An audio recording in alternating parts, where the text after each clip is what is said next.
संध्याकाळची सुरुवात छान उमललेल्या गुलाबापासून झाली. हे आम्हाला संक्रांतीमध्ये वाण दिलं होतं. ह्याला मी खालीच ठेवले कुंडीमध्ये, कारण आमच्या इथं गॅलरीत ऊन येत नाही. घरी आल्यानंतर मी टेरेसवरती गेले होते, कपडे घेतले आणि इकडं मुलींचं खेळणं चाललं होतं. घरी आल्यानंतर देवाला दिवाबत्ती लावली, चहा वगैरे झाला आणि त्याच्यानंतर म्हटलं आज जेवणामध्ये काय करायचं. म्हटलं आज काहीतरी वेगळं ट्राय करूया. म्हटलं आज रव्याचे वडेच बनवूया. बरेच दिवस झालं बनवायचे होते. म्हटलं आज बनवूया आणि खरंच मी हे पहिल्यांदाच बनवणार होते. 1.5 वाटी रवा घेतला, 1 तांब्या पाणी घेतलं, थोडीशी कोथिंबीर घेतली, चवीपुरतं मीठ घातलं आणि 1 हिरवी मिरची, 1 सुकी मिरची तोडून घातली. मस्त पाण्याला अशी खळखळून उकळी आली. त्याच्यानंतर मी घेतलेला रवा घातला आणि रवा घातल्यानंतर आपल्या सगळ्या गुठळ्या मोडून घेतल्या रव्याच्या.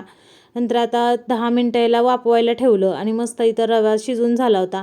खाली उतरायला गेले तर कडेच सटकली आणि ताटातच पडली, म्हणून बरं झालं.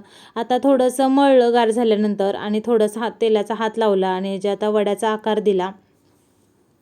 इकडं तेल पण माझं आपलं कडकडीत गरम करून ठेवलं होतं आणि सगळे एक एक करून आता मी खरपूस रंगापर्यंत तयार करून घेते. इकडं टमॅटो भाजायचं चाललं होतं. तुम्ही खोबऱ्याच्या चटणीमध्ये टमॅटो घालता का नाही नक्की कमेंट करून सांगा. इथं माझं आता चटणी तर झाली आणि इथं वडे पण मस्त झालेले. खरंच टेस्टला खूप सुंदर झालं होतं. व्हिडिओ कसा वाटला नक्की सांगा आणि चॅनलला लाईक, सबस्क्राईब, शेअर नक्की करा. बाय.